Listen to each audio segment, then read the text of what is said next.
नमस्कार. आज आपल्या अभ्यास मंडळात अनंत जोशी म्हणून हे आलेले आहेत. ते खगोलशास्त्रातल्या ह्याच्यातली आपल्याला माहिती देणार आहेत. आकाश दर्शन म्हणजे आपण जेव्हा नुसतं आकाश बघतो, तारे ग्रह वगैरे आपल्याला इतकी माहिती नसते, पण मजा म्हणून लहानपणी पण आपण असं आकाशात पडून पाहिलेलं आहे की अरे काय चांदण्या मोजा वगैरे असले खेळ आपण खेळलेलो आहोत.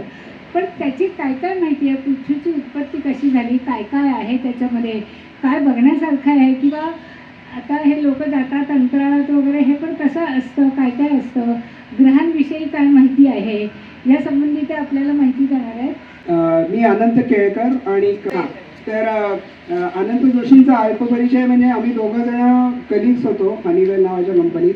आणि आम्ही जेव्हा ऑफ साईट मीटिंगमध्ये म्हणजे बाहेरच्या गावात कुठे गेलो की दोघं जण बाहेर आकाश बघत राहायचो की कोणता स्टार आहे, हो कोणता प्लॅनेट आहे, ही कोणती दिशा आहे वगैरे वगैरे. आणि तेव्हापासून मला लक्षात आलं की अनंतला म्हणजे अनंत जोशींना त्याच्यामध्ये खूपच जास्त इंटरेस्ट आहे. आणि त्याच्यानंतर त्यांनी 2011 पासून रेग्युलर सेशन्स घ्यायला सुरुवात केली. त्याच्याशिवाय ते दर 15-20 दिवसांनी, दर महिन्याला किंवा आपले जे महत्त्वाचे सणवार असतात त्यावेळेस ते त्या सणवारांचा ग्रहांशी कसा संबंध आहे ह्याची खूप सोप्या शब्दामध्ये मराठीमध्ये माहिती पाठवत असतात. तर ते एक हौशी खगोल अभ्यासक आहे असं ते म्हणतात. तर आता त्यांच्याकडून आपण ऐकू ते आज आपल्याला काय सांगणार आहे. मला इथे आपल्या अभ्यास मंडळात बोलवलं. खरं म्हणजे माझे सेशन बरेच होतात. आत्ता गेल्या आठवड्यात वारजाला राहुल म्हणून मोठी सोसायटी तिकडे आमच्याच एका कलिगनी अरेंज केला होता. त्याच्या अगोदर 15 दिवसापूर्वी जंगली महाराज रोडला एका मोठ्या हॉटेलमध्ये फायनान्शियल कन्सल्टंट एक आहेत, त्यांचा फॅन नावाचा ग्रुप आहे, तर त्यांनी मला बोलवलं होतं. आणि असे बरेच कार्यक्रम होत असतात. मी बेसिकली पुण्याचाच, आणि पुण्यामध्ये मी म्हणजे जन्म माझा राहुरीचा, नगर जिल्ह्यातला. मी सगळं शिक्षण वगैरे तुमच्याच भागामध्ये म्हणजे विमला वगैरे माझं झालं. आणि MSला मी कॉलेज झालं माझं M.Com. तर त्यामुळे या भागाशी माझा खूपच जवळून संबंध. शिवाय याच्यामध्ये जे कॉलेजमध्ये असताना किंवा अगोदर म्हणजे मला ह्याची आवड कुठून निर्माण झाली, तर माझे आजोबा हे ॲस्ट्रॉलॉजर होते. मी ॲस्ट्रॉनॉमीवर बोलतो. तर ॲस्ट्रॉलॉजी ही शाखा अशी आहे की ज्याच्यामध्ये शेवटी अंकगणित तिथे पण येतं आणि त्याच्या गणिताचा उपयोग करूनच ह्या गोष्टी सांगितल्या जातात.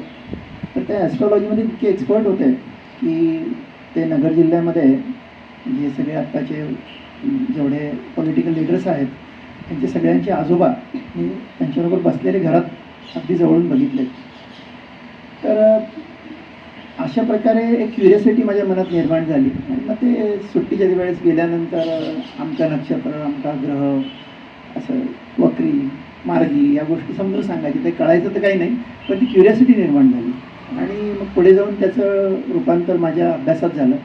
आणि मी हा मागोवा घ्यायचा प्रयत्न केला की शास्त्रीय माहिती काय याच्या मागची. कारण आपल्याला बऱ्याचशा गोष्टी आपण म्हणतो पौर्णिमा, अमावस्या, म्हणजे कारण नसताना टेन्शन असतं लोकांच्या मनात. आपल्या शहरात नाही एवढं कळत आपल्याला, खेडेगावांमध्ये वगैरे. अमावस्या म्हटली अरे बापरे काहीतरी भीती. मंगळ म्हणजे शहरामध्ये पण मंगळ म्हणजे भीती, शनी म्हणजे भीती, राहू केतू म्हणजे भीती.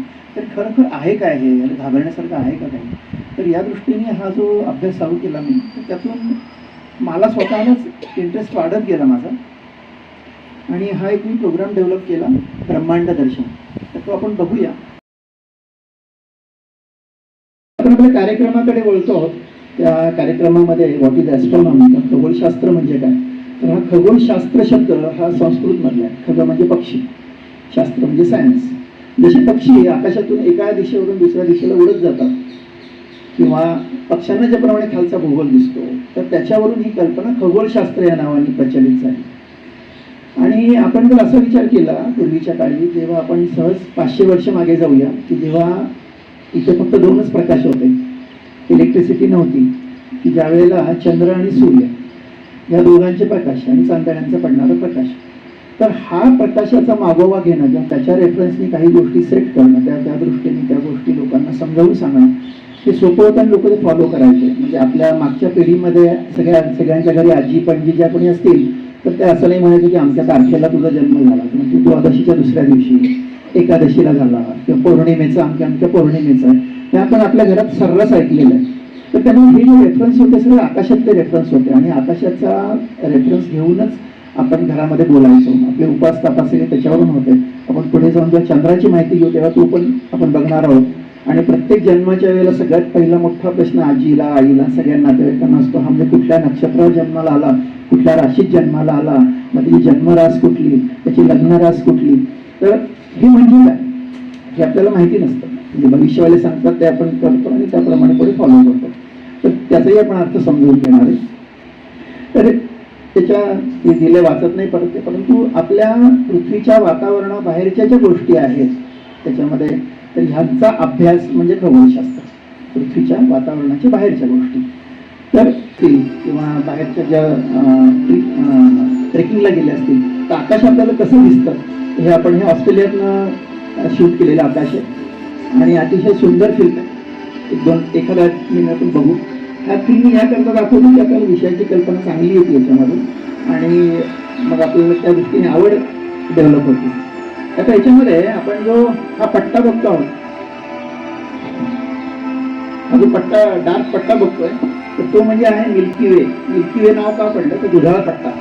तर हा दुधाळा पट्टा संपूर्ण आपल्या डोक्यावरून गोल आकारात गेलेला आहे. म्हणजे मृग नक्षत्र आपण म्हणतो, आता ते मावळत आहे, तर मृग नक्षत्रामध्ये हा पट्ट्याचा एक आपल्याला अर्धा दिसतो आणि अर्धा म्हणजे पलीकडचं आकाश आपलं किंवा आपण अमेरिकेतलं म्हणून. तर त्या ह्याच्यामध्ये जे वृश्चिक रास, तर वृश्चिक राशीतनं गेलेलं धनुवारी वृश्चिक राशीतनं. तर ह्याच्यावरून आपल्या खरं म्हणजे गॅलेक्सी हे इंग्लिशमधला शब्द, मराठीमध्ये त्याचा खरा शब्द आहे दीर्घिका आणि आपण त्याला मिल्की वे इंग्लिशमध्ये किंवा आकाशगंगा म्हणतो. म्हणजे आकाशातून गंगेसारखा गेलेला प्रवाह म्हणून त्याला आकाशगंगा म्हणतो आपण.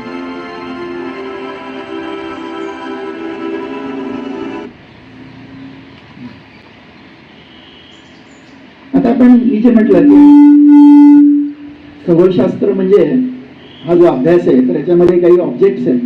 ते ऑब्जेक्ट्स आपल्याला दिसतात की ज्याबद्दल आपण चर्चा करतो. काही डोळ्यांना दिसतात, काही डोळ्यांना दिसत नाही. तर आपण ते बघूया कोणचे कोणचे आहेत. चंद्र सूर्यात आपल्याला माहिती आहे. त्याच्यानंतर हे वर दिसतंय हे ब्लॅक होल आहे. ब्लॅक होल बद्दल आपण पुढे जाऊन माहिती घेणार आहे. टेलिस्कोप आकाशामध्ये आता सोडलेली आहे.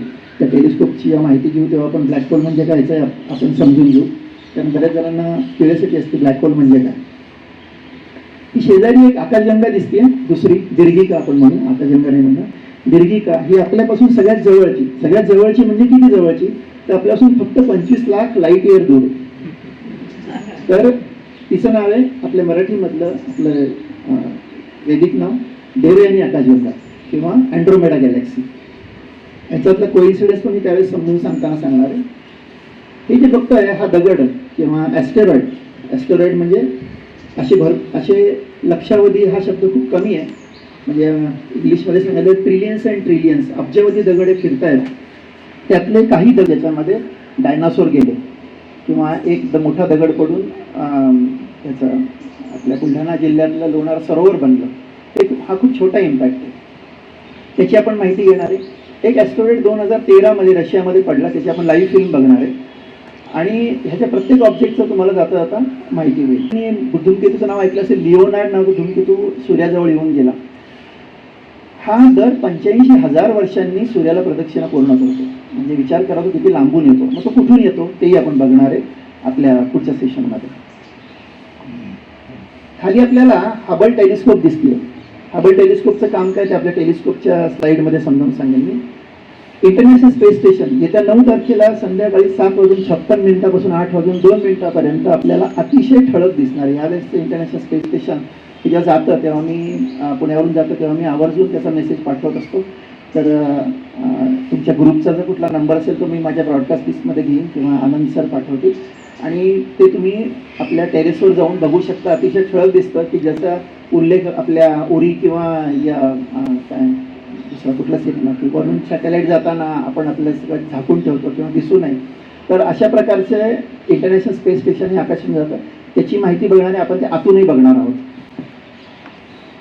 पुढचं आहे सॅटेलाइट्स. आता साधारणपणे आकाशामध्ये हजारो सॅटेलाइट्स आता फिरत आहेत. भारताचे त्यातले जे म्हणतात आता ॲक्टिव्ह सॅटेलाइट साधारण 150च्या आसपास आहेत. आणि आपण दर साधारण महिन्याला किंवा 2-4 महिन्याला ऐकत असतो की भारताने सॅटेलाईट सोडले. आणि ह्या सॅटेलाईटमध्ये पूर्वी असं होतं की आपण फ्रेंच गियाना किंवा रशियामधून आपण हे सोडायचो त्यांच्या मदतीने. पण आता आणि तेव्हा असं असायचं, बाबा तुमचे घेऊन चालले तर आमचे 1-2 घेऊन जा, असं आपल्याला त्यांना गळ घालावी लागायची. आता उलटी परिस्थिती निर्माण झाली आहे की ते म्हणतात, बाबा तुमचे नेते आहेत तर आमचे पण 2-4 घेऊन जा. असं करून आपण US आता एका मोहिमेमध्ये 102 जेव्हा सोडले आपण, तर त्यावेळेला माझ्याबरोबर नेमके अमेरिकन पाहुणे होते, त्यांना मी सिंहगडला घेऊन गेलो होतो. आणि त्याच दिवशी सकाळी हे सोडणार होतो आपण, तर त्यांना मी सांगितलं, तुमचे बघा आम्ही साधारणपणे 80 सॅटेलाईट घेऊन गेलो आहे आता. तर त्यांनाही खूप आश्चर्य वाटलं. मला त्यांना वाटलं की याला माहिती कशी इथपासून. आता हे जे आपण बघतो आहोत उल्का वर्षाव, आपण आवर्जून पुण्याबाहेर पाहायला जातो उल्का वर्षाव. हा उल्का वर्षाव तयार कसा होतो, तर हे जे 2 ऑब्जेक्ट आहेत त्यातले त्यात कॉमेट किंवा धूमकेतू, हा धूमकेतू जेव्हा सूर्याच्या बाजूला येतो तर तेव्हा तो अतिउष्णतेमुळे डिफॉर्म व्हायला लागतो. कारण सूर्याचं टेम्परेचर त्याला जे लागणार असतं ते साधारणपणे 1000 ते 1500 डिग्री सेल्सिअस असतं. आणि त्याच्यामध्ये होतं काय की हा डिफॉर्म होतो, याचे 2 म्हणजे एक गॅसचा पट्टा तयार होतो आणि एक मटेरियल म्हणजे माती, आपण कण, धुलीकण म्हणून. आता हा पट्टा आकाशामध्ये लाखो किलोमीटर पसरलेला असतो. त्याच्यातून पृथ्वीचा जेव्हा प्रवास होतो आणि पृथ्वीचा कायमच प्रवास छोट्या मोठ्या कणांतून होत असतो, तर त्यातले ते आकारसुद्धा त्यांचे फार छोटे असतात, काही सेंटीमीटर किंवा काही इंच. त्याच्यापेक्षा मोठे झाले तर आपल्या इथं पडून ते काहीतरी नुकसान करू शकतात. तर या धुळीकणातून जाताना ते पृथ्वीच्या वातावरणात ओढले जातात आणि साधारणपणे 50 किलोमीटर उंचीवर ते जळतात. जळताना सोबत 3 प्रकारच्या रेगा दिसतात बघा, लाल, निळी आणि पांढरी. त्याच्यामध्ये सिलिकॉनचं प्रमाण जास्त आहे, त्या मटेरियल जास्त आहे, त्याच्यामध्ये तुम्हाला पांढरी किंवा निळी दिसते. ज्याच्यामध्ये आयनचं पर्सेंटेज जास्त आहे ते तुम्हाला लाल दिसतं. तर असे हे आपल्याला पडताना दिसतात. आता आपण जेव्हा पेपरला येतं की लिओनिड म्हणजे सिंह राशीतून होणारा, तर ॲक्च्युली सिंह राशी आपल्यापासून कित्येक लाईट इयर दूर आहे. सिंह रास हा रेफरन्स आहे आपल्याला बघण्याकरता, की जेव्हा सिंह रास उगवते आकाशामध्ये त्यावेळेस आपल्याला दिसतात. त्याचा अर्थ की त्या राशीची काही संबंध नाही, त्या राशीतून कुठल्याही प्रकारचं मटेरियल आपल्यापर्यंत पोहोचत नाही. हे वरचे 2 ऑब्जेक्ट आहेत, हे कदाचित काही जणांना ओळखू येतं की कृतिका नक्षत्र, त्याला क्लस्टर असं म्हटलं जातं. आता ते मावळत आहे. तर ह्या कृतिका नक्षत्र, तर त्याच्यामध्ये 6 ते 7 तारे आहेत. आता 6 तारे दिसतात, त्यांना सप्तर्षींच्या 7 पत्नी असंही म्हणतात किंवा फॉलोअर्स ऑफ 6 सिस्टर्स असं. याच्या मागे जो रोहिणीचा तारा आहे त्याच्या नावाने म्हटलं जातं. तर क्लस्टरचा अर्थ असा की तिकडे सूर्यासारखे तारे ऑलरेडी तयार झालेले आहेत. आता हे जे क्लस्टर मी माझ्या टेलिस्कोपमधनं बघितलं तर 100च्या आसपास तारे तुम्हाला तिथं फॉर्म झालेले दिसतात. आपल्या डोळ्यांना फक्त 5-6 दिसतात. म्हणजे तिथं संपूर्णपणे त्या क्लस्टरमध्ये तारे तयार झालेले. त्याच्या शेजारचं जे ऑब्जेक्ट आहे हे नेब्युला. या नेब्युला म्हणजे तिथे स्टार फॉर्मेशन हे होतं आहे, आत्ता मटेरियल एकत्र येत आहे. पण तिथं असं आहे का की बाबा हा मी गेल्या वर्षी बघितला तेव्हा मला तिथे आत्ता दिसला, त्याच्या पुढच्या वर्षी मला वेगळा दिसला, मग 2-4 तारे तर तयार झाले दिसले, असं नाही आहे. ही प्रोसेस आपल्या लाईफटाईममध्ये आपल्याला चेंज बघता येत नाही, कारण हे तारे बनायला कित्येक कोटी वर्ष लागतात. सूर्याचा सुद्धा आत्ताचं एज आहे 450 कोटी वर्ष, 4.5 बिलियन इयर्स. त्यामुळे सूर्याची जी आत्ता आपण बघतो आहोत स्थिती ती 450 वर्षानंतरची. त्यामुळे हे आपल्या लाईफटाईममध्ये बघायला मिळू शकत नाही. आता एक तुम्ही न्यूजपेपरला बातमी वाचली असेल की येत्या सप्टेंबरमध्ये एक मोठा स्फोट झालेला तारा दिसणार आहे अशी, पण ते नक्की नाही आहे, पण पेपरला ती बातमी आलेली आहे. शास्त्रज्ञांचा एक अंदाज आहे की दर 80 वर्षांनी ते स्फोट झालेला तुम्हाला दिसतो. तर हे झालं नेब्युला. तर आता हे जे आहेत, तर ह्याच्या अगोदर आपण आपलं जे आपण जिथं राहतो प्लॅनेट पृथ्वीबद्दल अजूनही आपल्याला फारशी नीटची माहिती नाही आहे असं मी अगदी छातीपूर्वकपणे सांगू शकतो.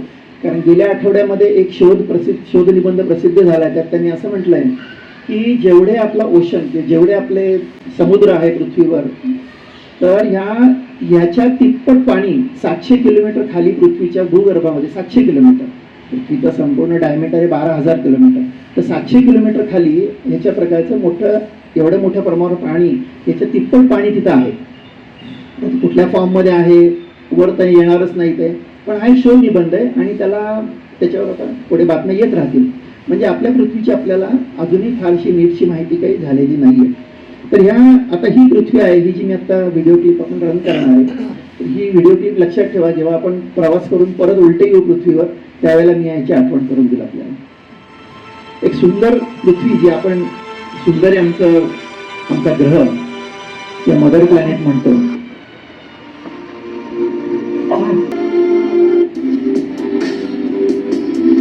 आपला प्रवास सुरू झालाय. पृथ्वीपासून चालू केला.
अशा प्रकारे आपलं हे जे आता व्हिडिओ क्लिप लक्षात ठेवा, कारण शेवटी जेव्हा आपण येणार आहोत, लँड होणार आहोत 60 वर्षांनी, मी मगाशी 60 वर्ष म्हटलं, तर त्यावेळेला या व्हिडिओ क्लिपची मी आज तुम्हाला आठवण करून देणार आहे.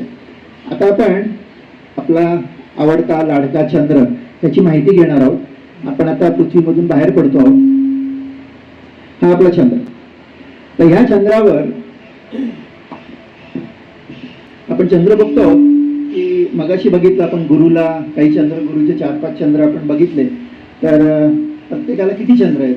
तर मर्क्युरी सगळ्यात सूर्यापासून पहिला ग्रह म्हणजे बुध, साधारण 5 कोटी किलोमीटर अंतर आहे सूर्यापासून, त्याला आपल्यासारखा चंद्र नाही आहे. व्हीनस, शुक्र, त्यालाही चंद्र नाही आहे. तिसरी पृथ्वी, आपल्याला एकुलता एकच चंद्र आहे, त्यामुळे फार लाडका आहे आपला तो. त्याच्यानंतर मार्स. आता मार्सचे चंद्र आहेत ते ओबडधोबड दगड आहेत, काही किलोमीटर अंतराचे, आपल्यासारखे गोल चंद्र नाही आहेत. ते मार्सचे 2 चंद्र. ज्युपिटरला मी 80 म्हटलं, हा जुना डेटा आहे, पण आता 100च्या वर चंद्र आहेत त्या गुरुला, आणि रोज नवीन शोध लागतोय. सॅटर्नची रिंग सोडून, म्हणजे सॅटर्नची जी गोल रिंग दिसते ते सोडून साधारणपणे 100च्या वर चंद्र आहेत शनीला. पण युरेनस आणि नेपच्यून ते डोळ्यांनी दिसत नाहीत आपल्याला आता, पण आपण युरेनस आता बघितला लाईव्ह, युरेनस टेलिस्कोपिक व्ह्यूने, तर त्यांना 27 आणि 14 चंद्र आहेत. आणि प्लुटोला सुद्धा एवढा छोटा ग्रह आहे, परंतु त्याला 5 चंद्र आहेत. पण हा प्लुटोला शास्त्रज्ञांना मान्य नाही की याला ग्रह म्हणणं, म्हणून त्याला डॉर्फ प्लॅनेट असं म्हणतात. त्याचं कारण असं की तो सूर्याभोवती जे स्वतंत्रपणे प्रदक्षिणा पूर्ण करतात त्यांना ग्रह म्हणतात. पण हा प्लुटो काय करतो की त्याची जी फिरण्याची कक्षा आहे ती नेपच्यूनला कधी कधी क्रॉस करते, तर त्याच्यामुळे त्याला डॉर्फ प्लॅनेट असं म्हटलं जातं. तर अजूनही त्याच्यावर वाद चालू आहेत की त्याला ग्रह म्हणायचा की नाही म्हणायचा. तर असा हा आपला चंद्र. आता चंद्र फॉर्म कसा झाला, चंद्र तयार कसा झाला, हे एका छोट्या क्लिपमधून आपण बघू. चंद्र बघतोय, वर 4 कन्सेप्ट मी लिहिले ज्या न्यूजपेपरला आपण वाचतो. सुपरमून, रेड मून, मायक्रोमून आणि ब्ल्यू मून. बऱ्याचशा वेळेला आता परवाचा जो आपला हनुमान जयंतीचा कार्यक्रम झाला, आता हनुमान जयंतीला अमेरिकन लोक त्याला पिंक मून म्हणतात. काय म्हणतात असं, बऱ्याच जणांचे व्हॉट्सअपवर मेसेज फिरत असतात की यावेळेस रंग बदललेला दिसणार आहे चंद्राचा. चंद्राचा रंग कधी बदलणार नाही, कारण चंद्राला स्वतःचा रंग नाही, आपण तो रिफ्लेक्टर आहे, आपण तो सूर्याचा प्रकाश बघत असतो. तर पण हा पृथ्वीभोवती फिरताना साधारण 50,000 किलोमीटरचं व्हेरिएशन दर महिन्याला असतं. आपल्याला माहिती आहे की 27.5 दिवसामध्ये चंद्र एक पृथ्वी प्रदक्षिणा पूर्ण करतो, आणि 29.5 दिवसामध्ये पौर्णिमा ते पौर्णिमा किंवा अमावस्या ते अमावस्या हा पिरियड असतो. तर त्याच्यामध्ये फिरताना हा सगळ्यात जवळ येतो, ते अंतर असतं 3,56,000 किलोमीटर, आणि जेव्हा तो दूर जातो तेव्हा साधारण 4,06,000 किलोमीटर असतं. तर हे फिरताना तो या पृथ्वीच्या जवळ येतो, आणि जवळ आलेल्या वेळेसच जर पौर्णिमा असेल तर त्याला सुपरमून म्हटलं जातं. त्या सुपरमूनमध्ये होतं काय की 14% चंद्र, म्हणजे नेहमीच्या पौर्णिमेच्या चंद्राचे 14% चंद्र हा मोठा दिसतो आपल्याला, आणि 30% हा जास्त प्रकाशित दिसतो. पण हे कोणाला दिसतो की जे नेहमी चंद्राचं निरीक्षण करतात त्यांना. जर आपण सुपरमून म्हणून नुसतं बघायला गेलो तर थोडंसं वाटेल हा जरा जास्त चमकतोय चंद्र, परंतु याचं निरीक्षण करण्यात तुम्हाला हा अनुभव नक्की मिळेल पण शहरामध्ये बिल्डिंग आणि ह्या गोष्टींमुळे पोल्युशनमुळे चंद्रोदय आपल्याला नीटचा पाहता येत नाही, इच्छा असूनही पाहता येत नाही. तर हा मी दाखवलाय अपोजी म्हणजे दूर असतानाचा आणि पेरिजी म्हणजे जवळ असतानाचा. तर असा हा चंद्र आपल्याला ह्याच्यापेक्षा मोठा दिसतो. आता सुपरमून बद्दल आपण बोललो. मायक्रोमून म्हणजे जेव्हा चंद्र आपल्यापासून दूर असतो, म्हणजे महत्तम अंतर आपण म्हणून, आणि त्यावेळेला जर अमावस्या किंवा पौर्णिमा असेल तर त्याला मायक्रोमून म्हटलं जातं. तर अमावस्या चंद्र तर डोळ्याला दिसत नाही आपल्याला, परंतु पौर्णिमेला जर दूर असेल त्याला मायक्रोमून असं म्हणतात. ब्ल्यू मून सांगितलं. ब्ल्यू मून म्हणजे ही कॅलेंडरची कन्सेप्ट आहे. पेपरला येतं ब्ल्यू मून आहे, निळा दिसणार वगैरे असं काही नसतं. त्याच्यामध्ये एका इंग्लिश महिन्यामध्ये जर पौर्णिमा दोनदा आली त्यासाठी तो महिना पाहिजे 31 दिवसांचा.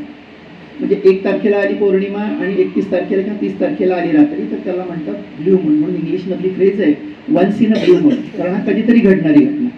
तर त्याचा चंद्राशी किंवा त्याचा चंद्राच्या आकाराशी, चंद्राच्या रंगाशी किंवा चंद्र दिसण्याशी काही मात्र संबंध नाही.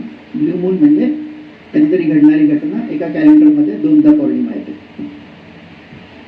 रेड मून म्हणजे जेव्हा ग्रहण असतं तर ग्रहणामध्ये जसं सूर्य आपल्याला काळपट झालेला दिसतो तसा चंद्र काळपट नाही, चंद्र लालसर दिसतो आपल्याला. तर म्हणून त्याला रेड मून असं म्हटलं जातं. तर रेड मून साधारणतः म्हणजे इथून पुढे जेव्हा तुम्हाला व्हॉट्सअपवर असे मेसेज येतील तर तुमच्या लक्षात येईल की त्या रंगाशी काही संबंध नाही. आता इथे आपण बघणार आहोत की चंद्राचं फॉर्मेशन हे कसं झालं. साधारण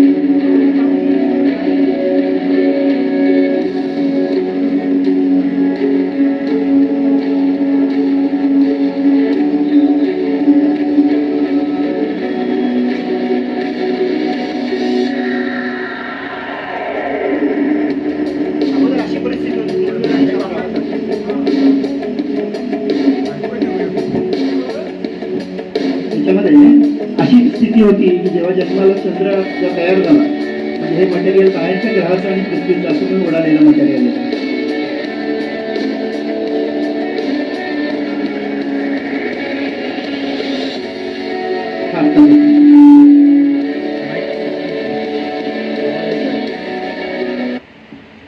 तर असं चंद्राची निर्मिती झाली. आपल्याला क्युरियोसिटी असते की चंद्र कसा निर्माण झाला. तर चंद्रावर जे आपल्याला हे डाग दिसत आहेत हे म्हणजे तिथे असणारे क्रेटर्स आहेत. आणि असं म्हटलं जातं की गुरु म्हणजे ज्युपिटर, मंगळ आणि चंद्र हे आपल्या पृथ्वीचं रक्षण करतात. रक्षण करतात म्हणजे काय, जे आकाशामधून जे ॲस्टेरॉइड्स किंवा मेटेरॉइड्स जे येतात तर ते ग्रॅव्हिटेशन फोर्समुळे या तिघांकडे ओढले जातात. आणि त्याच्यामुळे आपण बऱ्याचशा मोठ्या डिझास्टरमधून आजपर्यंत वाचलो आहोत, पण सांगता येत नाही की हे कधी आपल्या अंगावर येतील. आणि तशीच घडलेली घटना मी नंतर एक आपल्याला दाखवणार आहे रिसेंटली घडलेली.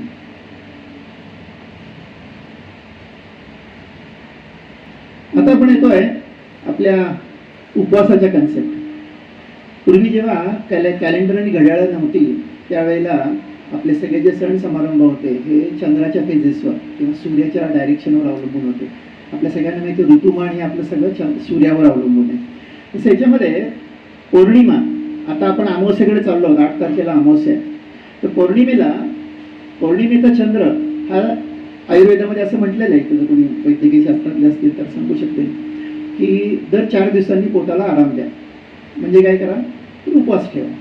तो उपवास कसा ठेवायचा, आपल्याला कॅलेंडर नाही, घड्याळ नाही, मग ठेवणार कसा. मग चंद्र हा 24 तास अवेलेबल असणार आहे. 24 तास म्हणजे आत्ताच्या फेजमध्ये, म्हणजे आज आपण आहोत ज्या कृष्ण पक्षामध्ये की चंद्राची प्रकाश हा कमी होत चाललेला आहे. तर त्यावेळेला चंद्र दिवसाचा आकाशामध्ये असतो. आता उद्या सकाळी तुम्ही उठताल, उद्या दशमी आहे, आकाशात तुम्ही सकाळी उठल्यावर बघा 8-9 वाजता डोक्यावर चंद्र असेल आणि अमावस्येला चंद्र पूर्णपणे आपल्याला दिसणार नाही. तर पहिला येतो म्हणजे संकष्टी चतुर्थी 4 दिवसांनी. त्याच्यानंतर 4 दिवसांनी अष्टमी. इथं चंद्र 3/4 प्रकाश येतं, इथं अर्धा प्रकाश येतो. कृष्ण एकादशीला, ही कृष्ण एकादशी, दोन्ही तिथी या 2-2दा येतात. कशा येतात ते आपण आपल्याला समजते. या एकादशीमध्ये 1/4 चंद्र आपल्याला प्रकाशित दिसतो, तो पहाटेच्या वेळेला दिसतो, आणि अमावस्येला तो सूर्याबरोबर उगवतो, त्यामुळे आपल्याला दिसू शकत नाही. त्याच्यानंतर वॅक्सिंग म्हणजे चंद्राची कला वाढत जातात, तर विनायकी चतुर्थी म्हणजे 1/4 चंद्र हा प्रकाशित असतो.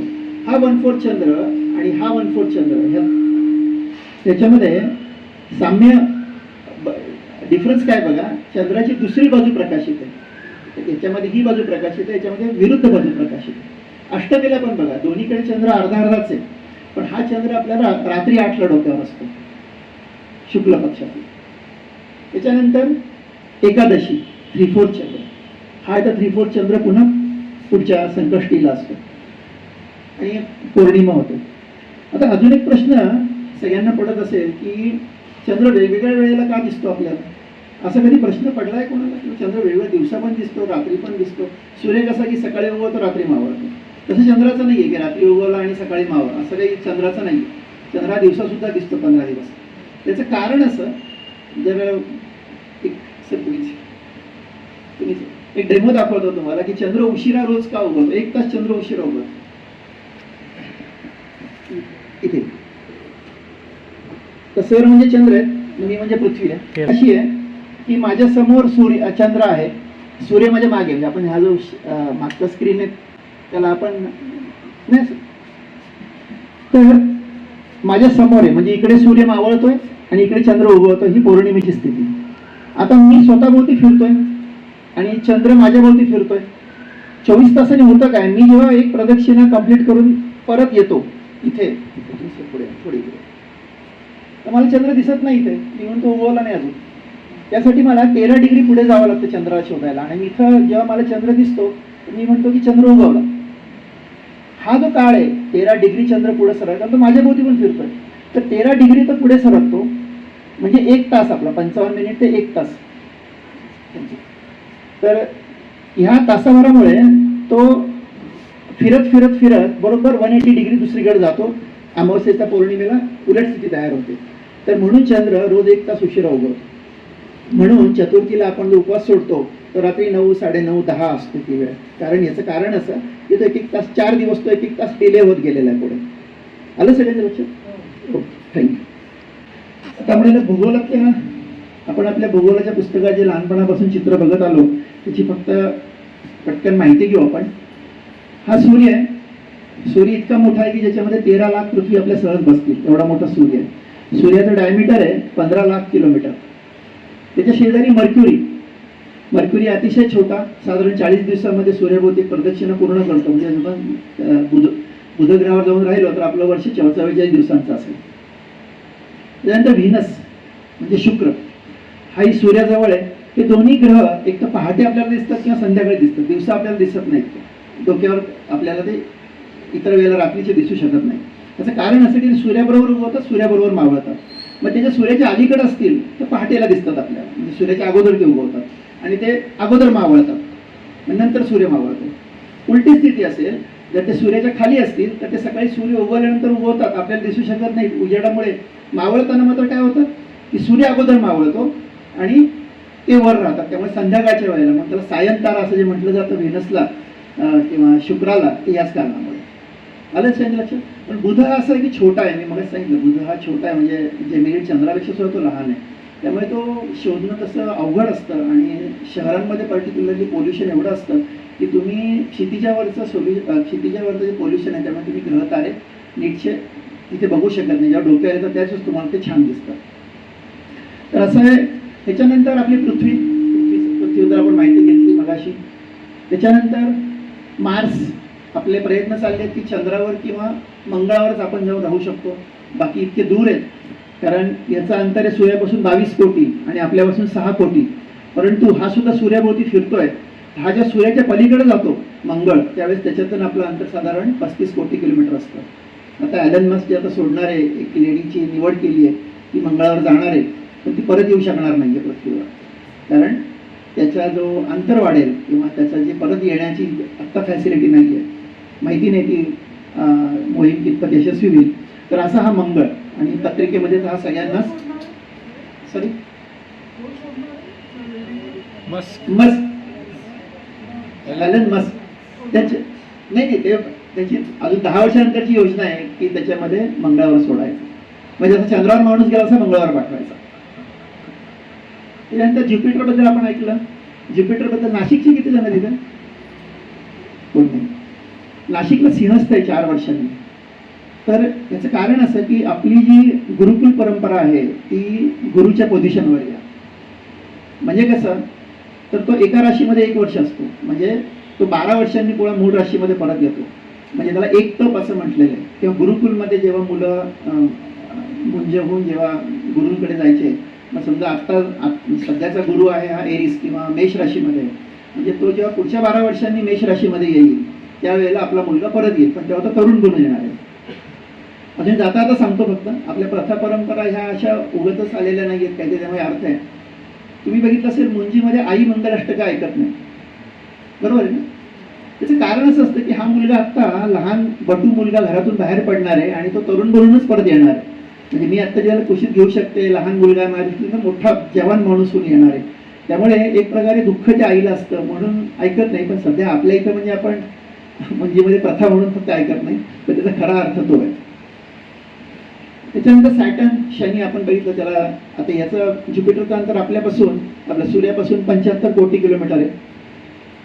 आपलं जे अंतर आहे ते 14 कोटी किलोमीटर आहे. सॅटर्न आहे हा 1.5 बिलियन किलोमीटर म्हणजे 150 कोटी किलोमीटर दूर आहे आपल्यापासून. आणि आपण त्याला कारण नसताना घाबरतो. हे दोन्ही जे आहेत हे गॅस जायंट आहेत. ह्याच्यामध्ये जमीन म्हणजे जशी आपली जमीन तशी जमीन नाहीये, तर हे गॅस जायंट आहेत दोन. गॅस जायंट म्हणजे काय तर ज्युपिटरमध्ये हायड्रोजनचं प्रमाण हे फार मोठं आहे. हा म्हणजे तारा होता होता राहिलेला आहे. तारा ज्याच्यामध्ये हायड्रोजनचं प्रमाण जास्त असतं तो तारा बनतो. हा बनता बनता राहून गेलेला आहे, त्यामुळे तो सूर्याभोवती फिरतोय.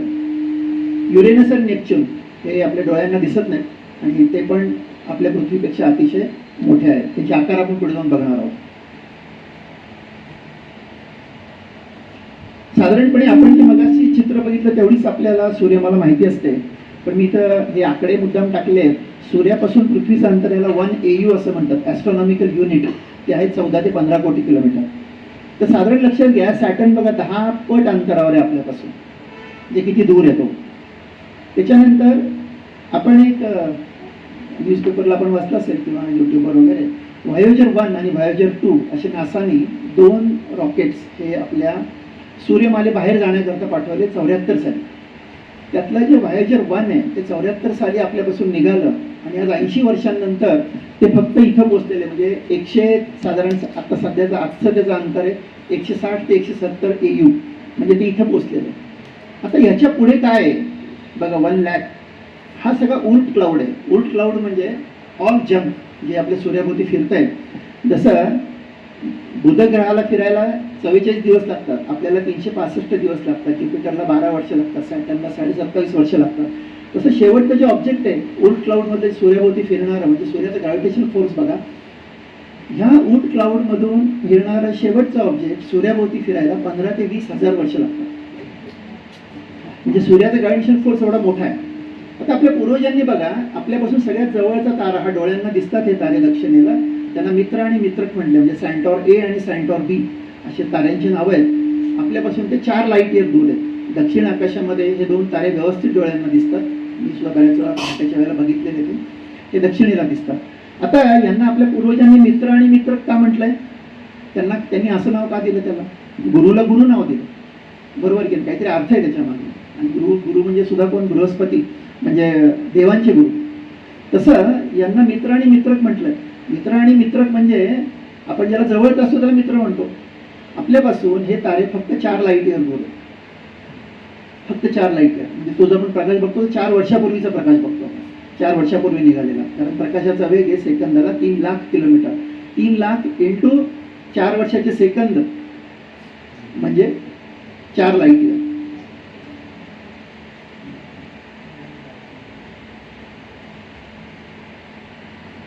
आता आपण आपल्या टूरमध्ये बाहेर चाललोय. आपण आपली सूर्यमाला बघितली. सूर्यमालेतून आपण बाहेर पडतोय म्हणजे ही आपली एक गॅलेक्सी मगाशी सांगितलं. तर ह्या गॅलेक्सीचा हा जो सेंटर आहे धनुरास, सॅजिटेरियस किती जणांची धनु. तर उद्यापासून अगदी अभिमानाने सांगा की संपूर्ण एक केंद्र आहे धनुराशीमध्ये आणि त्याच्या भोवती सगळी फिरती आहे. ह्या आपल्या डोक्यावर दिसणारे तारे हे फक्त आपल्याला आपल्या गॅलेक्सीमधलेच दिसतात, बाकी कुठलेही दिसत नाहीत तारे आपल्याला. तर ह्या तारे किती आहेत, तर 300 ते 400 बिलियन, 300 to 400 बिलियन एवढे तारे ह्या एका आकाशगंगेमध्ये. त्याच्यामधला सूर्य जो आहे हा एक मिडल साईज तारा आहे किंवा ॲव्हरेज साईज तारा आहे. म्हणजे याच्या अर्थ सूर्यापेक्षा मोठे तारे आहेत. तर मृग नक्षत्रातले तारे जे आहेत ते सूर्यापेक्षा कित्येक 100 पट मोठे आहेत. आपल्या याच्यामध्ये आता ते माझ्या स्लाईडमध्ये नाही आहे, पण ज्येष्ठाचा तारा जो आहे तो आपल्या 27 नक्षत्रांमधला ज्येष्ठाचा तारा हा सगळ्यात मोठा तारा आता सायन्सनी मान्य केलेला आहे. आणि आपल्या पूर्वजांनी त्याला ज्येष्ठ नाव दिलं. जसं त्याला मित्र आणि मित्रता अगोदर नाव दिलं होतं, गुरुला गुरु नाव दिलं, तसं ह्या ताऱ्याला त्यांनी नाव दिलं ज्येष्ठाचा तारा. 800 पट मोठा आहे सूर्यापेक्षा आणि 500 लाईट इयर आपल्यापासून दूर आहे. म्हणजे तुम्ही जेव्हा ज्येष्ठाचा तारा बघता, वृश्चिक राशीतला ठळक तारा लाल रंगाचा, तर तेव्हा तुम्ही समजायचं की हा प्रकाश मी 500 ते 700 वर्षापूर्वींचा प्रकाश आत्ता मी बघतोय. म्हणजे ज्ञानेश्वरांच्या काळात निघालेला प्रकाश आत्ता येतोय माझ्यापर्यंत. तर ह्या गॅलेक्सीमध्ये ही गॅलेक्सी जी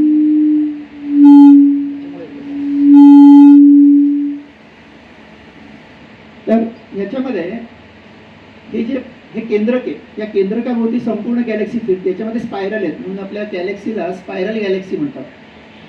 लोकमान्य टिळकांनी याच्यावर अभ्यास करून द ओरायन नावाचं पुस्तक लिहिलं, मृगशीर्ष नावाचं, बाजारामध्ये उपलब्ध आहे हे पुस्तक. तर त्याच्यावरून त्यांनी जेव्हा इंग्रजांनी असा प्रचार चालू केला की आमची संस्कृती म्हणजे इंग्लिश कॅलेंडर 2000 साल नंतर 2024 चालू, तर आमची सगळ्यात जुनी संस्कृती. तर टिळकांनी ह्याच्यामध्ये हा जो बेल्ट याला द ओरायन बेल्ट म्हटलं जातं, त्या ओरायन बेल्टमध्ये सूर्य आहे, त्या ओरायन बेल्टचा अभ्यास करून महाभारतामधल्या किंवा वेदांमधले जे त्याचे रेफरन्सेस आहेत ते काढून बॅक कॅल्क्युलेशन करून मॅथमॅटिक्सनी त्यांनी हे प्रूव्ह केलं की महाभारताचा काळ साधारण 4 ते 5 हजार वर्ष त्यांनी जो काढला आहे त्या पुस्तकामध्ये, तर तो आहे. आणि सोमनाथचं पुस्तक आहे त्याच्यामध्ये त्यांनी तो काळ तेवढाच काढलेला आहे. म्हणजेच याचा अर्थ आपल्या पूर्वजांना याची पूर्णपणे कल्पना होती की आम्ही कुठे आहोत, आमची काय आकाशगंगा म्हणजे काय, पृथ्वी गोल आहे. कारण आता युरोपमध्ये अमेरिकेमध्ये सुद्धा पश्चिमी देशांमध्ये 500 वर्षापूर्वीपर्यंत शास्त्रज्ञांना तुरुंगात टाकलं जायचं, त्यात त्यांनी पृथ्वीला गोल म्हटलं किंवा पृथ्वी सूर्याभोवती फिरती म्हणाला. या कारणाकरता त्यांचा छळ केला गेला.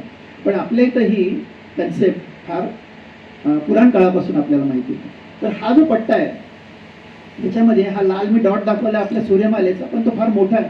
आपली सूर्यमाला म्हणजे इट्स लाईक अ पार्टिकल, इतकी छोटी आहे या संपूर्ण याच्यामध्ये. म्हणजे सूर्यच जर ॲव्हरेज साईज तारा आहे ह्या सगळ्या 200-300 अब्ज ताऱ्यांमध्ये, आणि त्यातही त्यांनी वर्णन करताना असं म्हटलं ±100 बिलियन एवढा टॉलरन्स दिलेला. म्हणजे आपल्याला नक्की किती आहे हे अजूनही माहिती नाही. दुसरी गोष्ट आहे, गॅलेक्सीचा फोटो आपण अजून काढू शकलेला नाही आहे. याचं कारण असं, आपण 80 वर्षापूर्वी नासाने पाठवलेलं व्हायोजर 1 आणि व्हायोजर 2 आत्ताशी सूर्यमाला 1/4 त्यांनी ओलांडलेली. म्हणजे बाहेरून आपल्या सूर्यमालेत सुद्धा फोटो अजून आपल्याला मिळालेला नाही आहे. तर त्यामुळे गॅलेक्सीचा हा आपण अजून करतो की अशा प्रकारची आपली गॅलेक्सी आहे म्हणून. आता ह्याच्या जवळची आपण आणखीन पुढे गेलो गॅलेक्सीमधून. त्याच्यामध्ये ही आपली मिल्की वे गॅलेक्सी छोटीशी शर्टच्या बटना एवढी. त्याच्या शेजारी मगाशी सांगितलं अँड्रोमेडा गॅलेक्सी, एकमेव गॅलेक्सी अशी आहे की जी डोळ्यांनी दिसते आपल्याला. जे स्टार गेजिंगच्या कार्यक्रमाला जातात पर्टिक्युलरली डिसेंबर-जानेवारीमध्ये, तर त्यांनी आवर्जून विचारा की दाखवतातच नॉर्मली जे स्टार गेजिंगचे कार्यक्रम घेतात. अँड्रोमेडा गॅलेक्सी साधारणतः शर्टच्या बटना एवढी दिसते. त्याच्यामध्ये आपल्या याच्यामध्ये 300 ते 400 अब्ज तारे आहेत. अँड्रोमेडामध्ये 1 ट्रिलियन स्टार्स आहेत, म्हणजे आपल्या दुप्पट आहे. एवढी प्रचंड आकाशगंगा आहे. पण मग ही सगळ्यात मोठी एक आकाशगंगा तसं पण नाही आहे. त्याच्यामध्ये त्याच्यापेक्षा M87 नावाची जी आकाशगंगा आहे ती कित्येक पट मोठी आहे त्याच्यापेक्षा, आपल्या दोघांपेक्षा. मी दोन्ही अकॉमोडेट होतील एवढी मोठी आहे.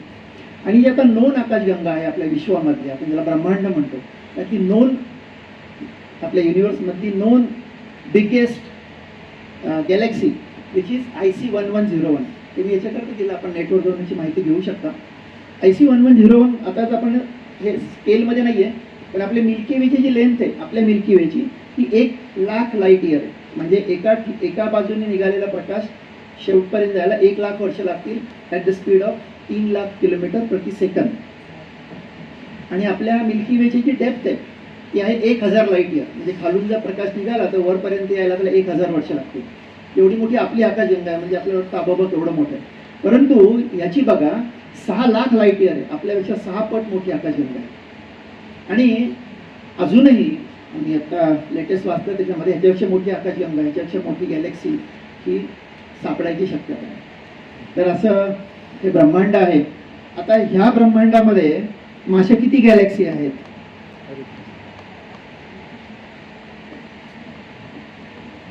हे आपलं ब्रह्मांड जे आपण आता काय म्हणता येईल त्याला, शास्त्रज्ञांनी असा आकार असेल असं एक गृहीत धरलेलं आहे. त्याच्यामध्ये सेंटरला where we are in this universe, आपण इथं बसलेलो आहे आता सगळेजण एका बारीकच्या पार्टिकलमध्ये.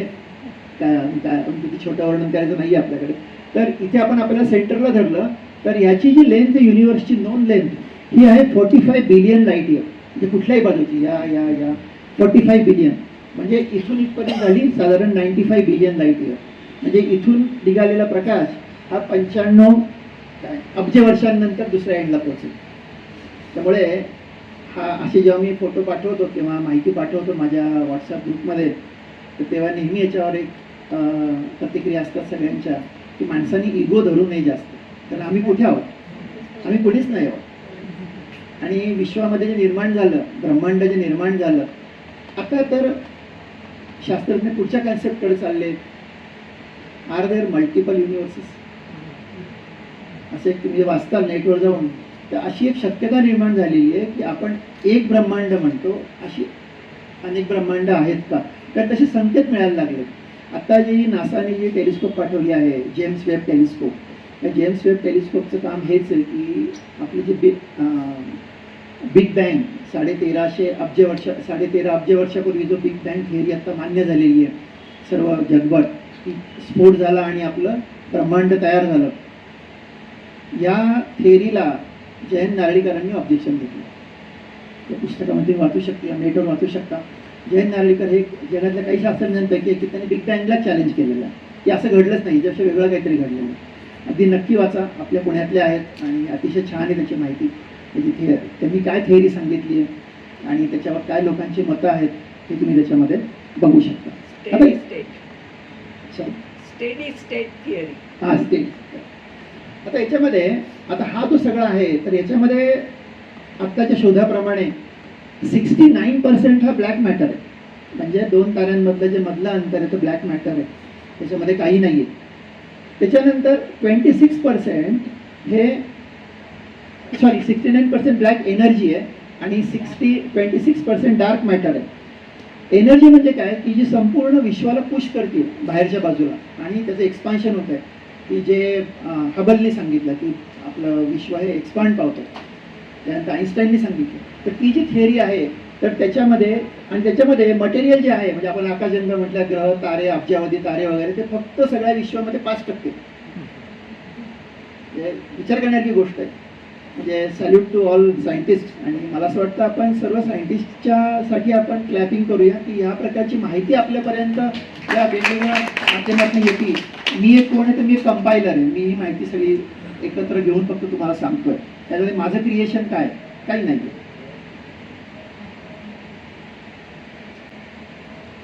आता मगाशी आपण टेलिस्कोप, ही माहिती येते कुठून? वेगवेगळे टेलिस्कोप आहेत. किती वेळ आहे?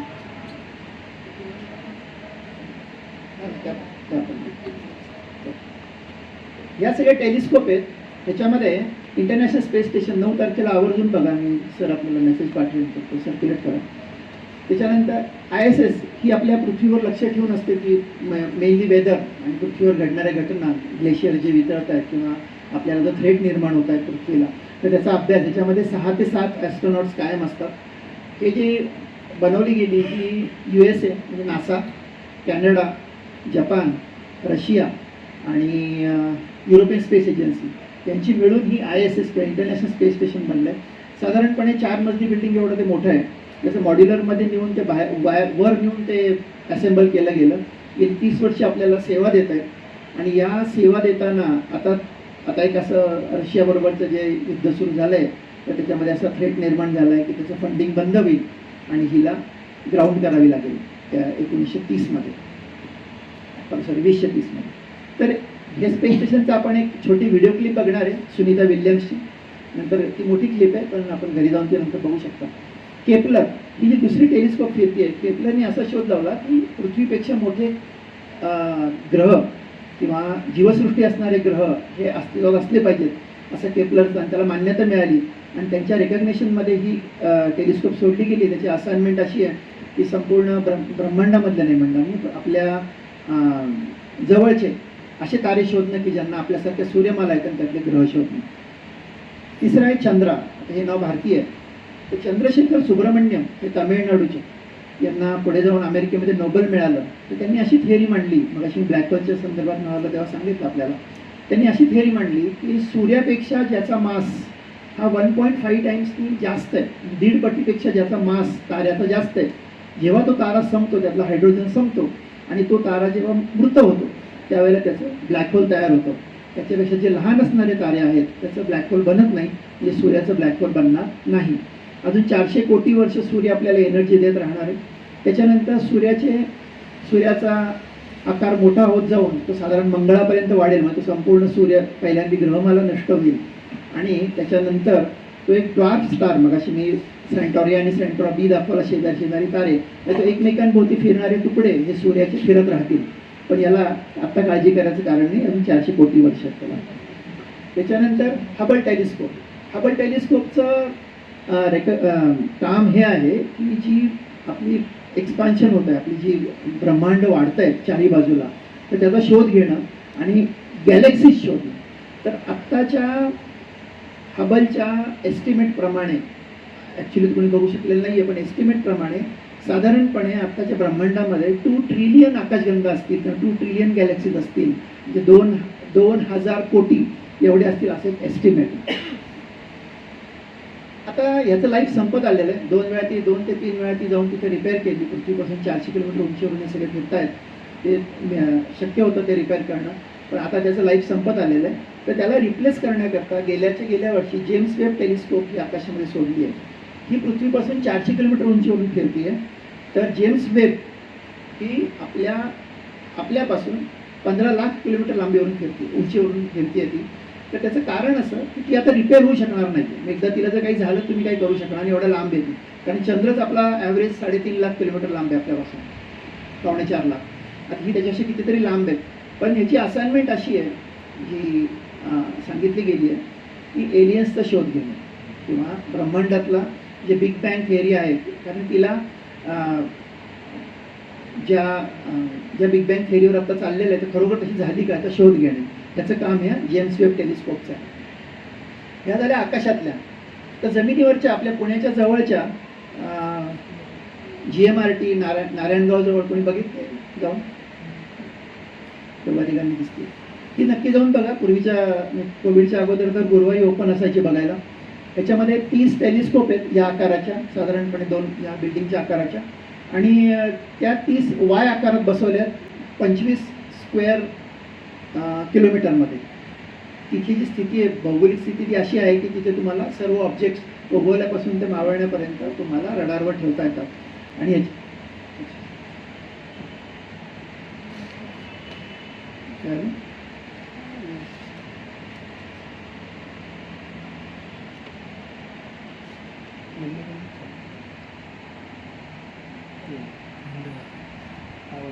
तर दुसरी जी टेलिस्कोप ही आहे ती रेडिओमीटर वेव्ह, म्हणजे तिथून येणाऱ्या रंगात आपण तरंग लहरी आपण ज्याला काय म्हणतो, गेलाच का? तर भीमाशंकरला जाताना घोडेगावपाशी एक दुसरी टेलिस्कोप आहे जी डोंगरावर बसवली आहे. ती आहे ऑप्टिकल टेलिस्कोप. म्हणजे ऑप्टिकल टेलिस्कोपमध्ये त्याचं व्हिजन डायरेक्ट घेता येतं ताऱ्यांचं किंवा दूरच्या आकाशगंगांचं. तर आयुकाने ही तयार केलेली आहे. त्याचे माझं काय म्हणता येईल तर माझं नशीब चांगलं की मला ह्या दोन्ही पाहायचं सौभाग्य हे डॉक्टर अरविंद परांजपे, म्हणजे जे आत्ता रिटायर झाले असतील, ते नेहरू प्लॅनेटरियमचे डायरेक्टर होते. तर परांजपे सरांबरोबर ह्या संपूर्ण दिवसभर दोन्ही या टेलिस्कोप आहेत त्या मला प्रत्यक्ष आज जाऊन बघता आल्या आणि त्याची माहिती घेता आली. म्हणजे खरोखर काय म्हणता येईल त्याला, आपलं सौभाग्य आपलं. Sticks to your toothbrush too. You can see it. I'll have some water come out. Water is pretty neat up in space. It'll stick to your toothbrush and it will make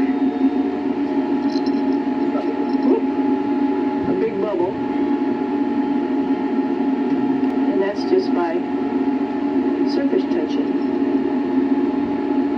And then you can drink it. So a lot of people ask about what do you do with the toothpaste after you brush your teeth.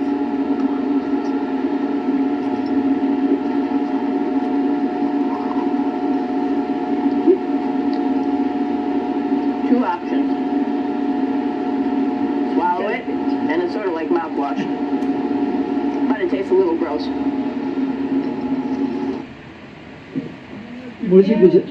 मूळची गुजरातची, दोनदा जाऊन आली, safe mission. तशीच दुसरी कल्पना चावला, पहिल्यांदा जाऊन सुखरूप आली, पण दुसऱ्यांदा त्यांना ॲक्सिडेंट झाला तिचा आणि 9 ॲस्ट्रॉनॉट त्याच्यामध्ये मारले गेले. आणि सुनीता विल्यम्स ही आता तिसऱ्यांदा चालली आहे, कालचीच न्यूज आहे, ती तिसऱ्यांदा जाते आहे, म्हणजे इट्स मानलं पाहिजे डेअरिंगला. आणि तिने याचा मेंटेनन्स जो आहे तो 30,000 किलोमीटर स्पीड सांगितला मी, इंटरनॅशनल स्पेस स्टेशन. हेच आपल्याला 9 तारखेला बघायचं आहे, किंवा मी पाठवेल मेसेज, नक्की बघा. तासाला 30,000 किलोमीटर साधारण स्पीड आहे त्याचा. हे आपण चांद्रयानबद्दल सॉरी नाही, जुनं आहे, जुनं आहे. हो हो चालेल. हे आपण चांद्रयान जे आता आपण, मी आता पुढे दाखवत नाही, कारण आपला वेळ आपण वेळ ठरवली की थोडीशी पुढे जाते, पण आपण चांद्रयानबद्दल सगळ्यांनी याची अतिशय एन्जॉय केलं. पहिल्यांदाच चंद्राच्या साऊथ पोलला उतरणं. दुसरी आपण त्याच्या पाठोपाठ दुसरी मिशन केली ती सूर्ययान. तर सूर्ययान म्हणजे आपलं यान चंद्रावर, आपलं सूर्यावर गेलेलं नाही आहे. तर हा जो इथे पॉईंट आहे L1, म्हणजे सूर्याच्या आणि पृथ्वीच्या मध्ये, हा साधारण 15 लाख किलोमीटर दूर आहे. तर त्या L1वर जाऊन ही आपली जे सोडलेला प्रोब आहे हा तिथे जाऊन सूर्याचं निरीक्षण करतो. आणि हा सुद्धा खूप सक्सेसफुल इस्रोच्या दृष्टीने मोठी इव्हेंट होती. आणि पहिल्या झटक्यामध्ये आपण ह्याला यात यश आलं आपल्याला. आणि आपण ग्रहणाबद्दल सगळ्यांना क्युरियोसिटी असते की ग्रहण म्हणजे आहे काय. तर जेव्हा अमावस्येला चंद्राची सावली जेव्हा पृथ्वीच्या भागावर पडते, ज्या भागावर सावली पडते त्या भागातून तुम्हाला सूर्यग्रहण दिसतं. जर चंद्र जवळ असेल पृथ्वीच्या तर खग्रास दिसतं, दूर असेल तर खंडग्रास. आपण मग ॲस्टेरॉइडबद्दल माहिती घेतली की हे जे दगड आहेत हे साधारणपणे नासाने 1,500 ते 2,000 दगड असे आयडेंटिफाय केलेत की जे पुढे जाऊन पृथ्वीला हानिकारक ठरू शकतात. आणि ह्याला आपण काहीही करू शकत नाही. पण मध्ये प्रयोग केला नासाने की ते बाहेरच्या बाहेर जाऊन त्याच्यामध्ये ब्लास्ट करून त्याची डायरेक्शन बदलायचा प्रयत्न केला. फक्त 30 स्क्वेअर मीटरचा दगड हा रशियामध्ये पडला, तर तो आपण बघूया.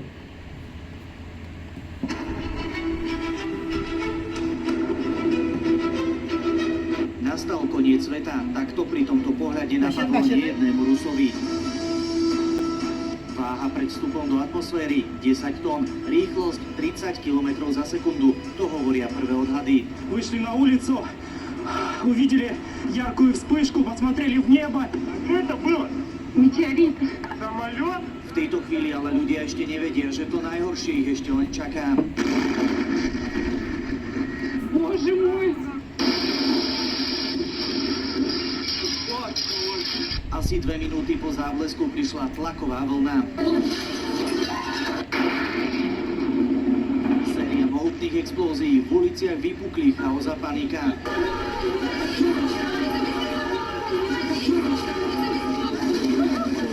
Silu výbuchu vraj možno prirovnať k menšej atómovej bombe.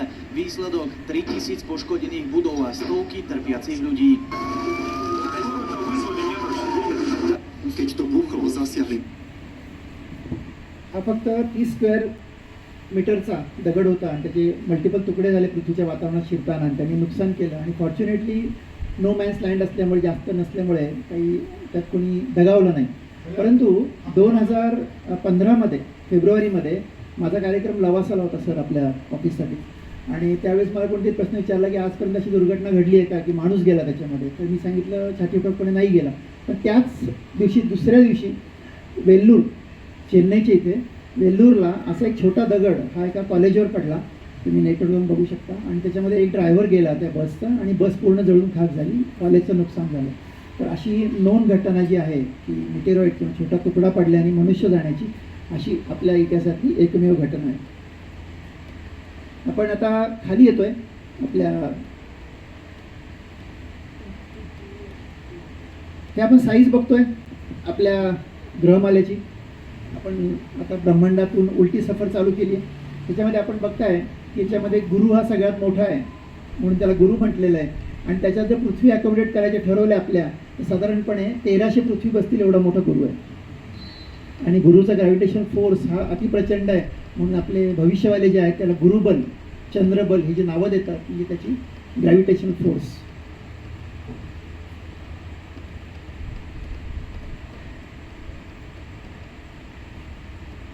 आता बघा कंपॅरिझन सूर्यासमोर गुरु इतका लहान आहे आणि सूर्य किती मोठा आहे. तर सूर्यामध्ये आपल्या साधारणपणे 13 लाख पृथ्वी बसतील एवढा मोठा सूर्य आहे. आपला डायमीटर आहे पृथ्वीचा 12,000 किलोमीटर आणि सरकम्फरन्स जो आपला आहे तो 42,000 किलोमीटर. म्हणजे उद्या संध्याकाळी आपण 42,000 किलोमीटर अंतर फिरून इथं आलेलो असू करू म्हणजे आकाशामध्ये. आणि संपूर्ण सूर्याभोवती फिरताना आपण संपूर्ण वर्षभरामध्ये 94 कोटी किलोमीटर एवढं अंतर फिरून येतो.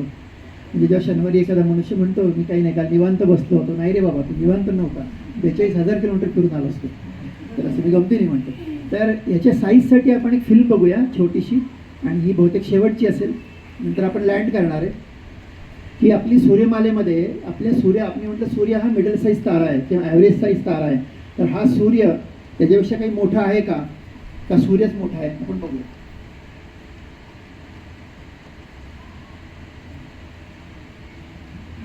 आपल्या साईजवरून आहे.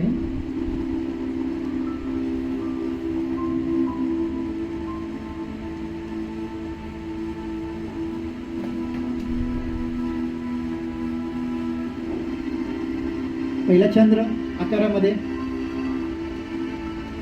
दुसरा बुध, तिसरा मार्स. यांची आपण मगाशी माहिती बघितली म्हणून मी थांबत नाही. येतात पुढे सूर्यापेक्षा मोठे स्टार आहे तिकडे थांबूया आपण. शुक्र, पृथ्वी, आपण आकाराप्रमाणे चाललो. नेपच्यून, सॅटर्न आणि गुरु. आपली सूर्यमाला इथे संपली आणि आता आपला येतोय सूर्य. त्याच्याबद्दल आता आपण माहिती घेतली.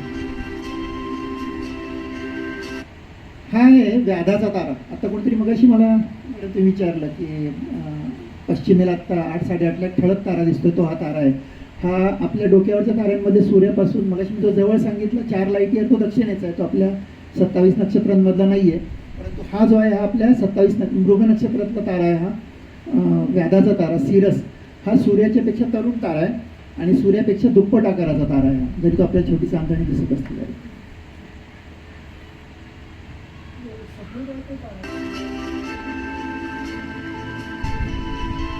पोलॉक्स हा मिथुन राशीतला तारा आहे. जे लालसर तारे दिसतात म्हणजे याचा अर्थ they are going to dead. Arcturus हा स्वाती नक्षत्राचा तारा आहे. आपला सूर्य कुठं राहिला बघा याच्यासमोर.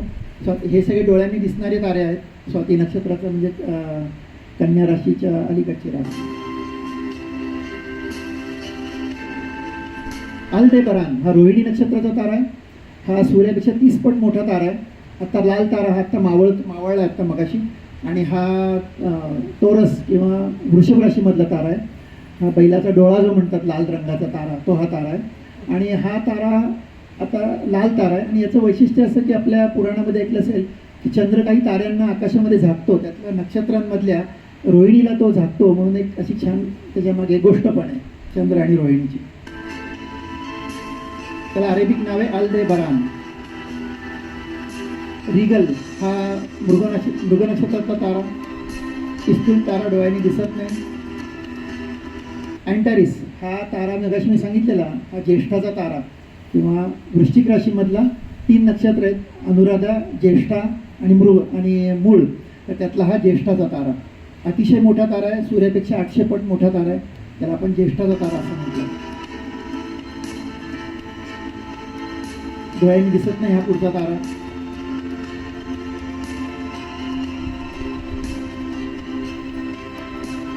जे आपले नोन तारे आहेत त्यातला हा तारा हा जुनी फिल्म आहे पण याच्या पुढचा US कुटी नावाचा तारा शोधला गेला आहे.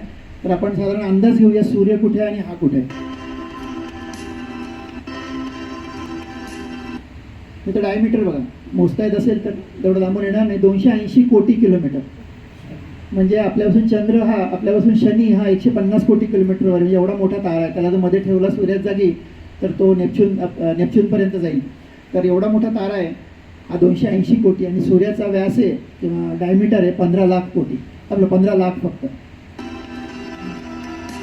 आता याच्या भोवती जर प्रदक्षिणा मारायची ठरवलं विमानाने 900 किलोमीटर स्पीडने तर किती दिवस लागतील याला? एक आपला अंदाज येण्याकरता गेला गमतीशीर म्हणून तर फक्त 1100 वर्ष लागतील. तर आता मगाची मी पृथ्वीवरची जी फिल्म दाखवली होती, मी म्हटलं की शेवटी मी परत तुम्हाला आठवण करून देणार आहे. आपण 60 वर्ष आत्ता बाहेर होतो, म्हणजे गमतीने सांगितलं म्हणजे उशिरा आले. 60 मिनिटाचा कार्यक्रम म्हणजे 60 वर्ष आपण ब्रह्मांडाची सफर करून आलो आहे. कार्यक्रमाला असलेला लिमिटेड वेळ तुम्हालाही पुढे बघा काय झाली पृथ्वीची परिस्थिती. माझ्या जो आजच्या कार्यक्रमाचा जो मेसेज आहे तो हा आहे, कारण म्हणजे मी लक्षात राहणार नाही, माझा कार्यक्रम लक्षात राहणार नाही, फक्त एवढं लक्षात राहील की हो असं काहीतरी झाला होता बघ खरा कार्यक्रम. खरं तसंच असतं, म्हणजे आता काही विशेष वेगळं मी काय सांगत नाही. तर याच्यामध्ये बघा आपण जाऊन येऊस्तोपर्यंत काय पृथ्वीवर झालेलं आहे आणि काय परिस्थिती झालेली आहे. आणि आपण बघतो की आज जे आपण उन्हाळा किंवा ग्लोबल वॉर्मिंग वगैरे गोष्टी करतो आहोत, तर हे सगळे आपल्याच चुका आहेत, वेगळं सांगायची आवश्यकता नाही. पण माझ्या कार्यक्रमामध्ये तरुण वर्गाला मी अगदी आवडून सांगत असतो की दिवाळीमध्ये जे लोक लक्ष्मीपूजन झाल्यानंतर रात्री उशिरा बाबा आपली श्रीमंती दाखवण्याकरता हे लोक फटाके उडवतात. असं करू नका, कारण याचा सगळ्याच सृष्टीला त्रासदायक आहे. बाकी आपण नदीमध्ये टाकतो, हे पुण्यामध्ये मला वाटतं बहुतेक यातले 1-2 चित्र सोडले तर पुण्यामध्ये सगळे आहेत. आणि मधलं जे दिल्लीचं चित्र आहे ते आपल्या इथे यायला फारसे आता दिवस लागणार नाही आहेत. तर जास्तीत जास्त झाडं जगवा, झाडांची लागवड करा, देशी झाडांची लागवड करा आणि त्याच्यामधून जो काही आपल्या पुढच्या पिढीकरता श्वास घ्यायला त्यांना हक्क आहे त्यांचा, तो हक्क आपण ठेवला पाहिजे याकरता. आता असं आहे की टीका करणं ही एक गोष्ट, परंतु आपल्याच्या कार्यक्रमाचा पॉझिटिव्ह संदेश असा आहे की काही लोक याच्यावर खूप मोठ्या प्रमाणावर काम करत असतात. आणि एक हिरे व्यापारी राजस्थानमधले आता वारले तर त्यांनी काय केलं आहे राजस्थानमध्ये हे छोटीशी फिल्म बघू. पण हाच मेसेज आहे की पैसा असलेला लोक कशा प्रकारे विनियोग करतात आणि या माणसाने कसा विनियोग केला हे आपण इथं बघूया. एक पॉझिटिव्ह मेसेज. अगर कुछ करने की ठान ले तो फिर उसके लिए कोई भी काम मुश्किल नहीं. राजस्थान में एक शख्स ने कुछ ऐसा ही दिखाया जब उसने बिना किसी सरकारी मदद के रेगिस्तान में पेड़ उगाकर इलाके को हरा.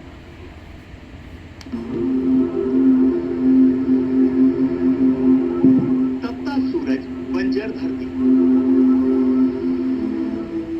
दूर दूर तक हरियाली का नामो निशान. रेगिस्तान के पाली जिले में गांवों की ओर निकल जाए तो हैरान रह जाएंगे. एक पल के लिए आपको लगेगा कि ये रेगिस्तान नहीं, कोई हरा भरा इलाका है. इस सड़क पर चलते जाएं तो करीब 200 किलोमीटर तक पेड़ ही पेड़ नजर आएंगे और सारे के सारे नीम के पेड़. ये किसी सरकारी मुहिम का हिस्सा नहीं, बल्कि पाली जिले के ही एक आम इंसान का कारनामा है, जिसने 6 साल पहले इलाके को हरा भरा बनाने का बीड़ा उठाया. आज इन पेड़ों की तादाद 2 लाख के करीब पहुंच चुकी है और देखभाल ऐसी आज तक एक भी पेड़ सूखने नहीं पाया. शुरू में हम वो नीम को 1 महीने में 3 बार पानी जे देते खिमावत आहेत यांनी ही योजना चालू केली, हर महीने स्वतःचा उस नीम को प्राइवेट पानी पैसा दिया लावला जाता है. तो 1 साल तक, फिर 1 साल के बाद ते कोकणात बसलेलं असं वाटतं आपल्याला. जब तक नीम का तना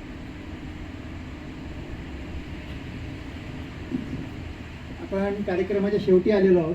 हा माझा ईमेल ID आहे आणि जेव्हा कधी अनंत जोशी पुणे आणि खाली माझा फोन नंबर असतो असे व्हॉट्सअपवर